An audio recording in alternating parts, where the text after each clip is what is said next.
Guys, you're welcome back. In today's video, I'm going to show you how to delete your TikTok account. You want to delete your TikTok account, you want to open another one. Let me show you how to delete or how to deactivate your TikTok account. It's easy. So guys, watch this video to the end. But before that, please subscribe. It helps a lot. Thank you. Now let's go there. We're gonna open our TikTok. Oh, let's our TikTok open. And now you're going to take on this your profile. And sorry guys, let me click the tab for you to see what I'm typing.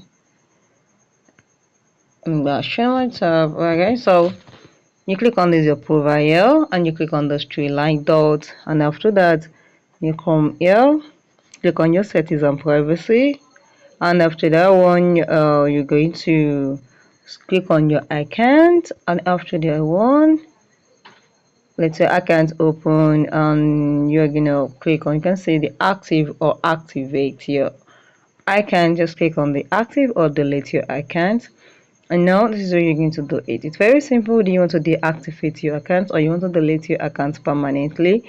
This is where you're going to choose it. So is it the delete or deactivate? If it is delete account permanent, this one is deactivate. That means you know I can say your account, including all your content that is stored, but you still have access to it. You just deactivate, like just like a mute or a post. But if you choose your delete account permanently, you have deleted it permanently. And I think TikTok said you have order to immediately recover it for the within 30 days. You can see by reactivating your account within 30 days you can do it. So that you can just choose anyone you want from here. But I think TikTok have to ask you a question why you wanna delete your account. So just pick on any question here and just click on continue, and after that you'll be able to delete your account permanently. So guys, if you found this video helpful, subscribe and like. You're welcome guys. Thank you.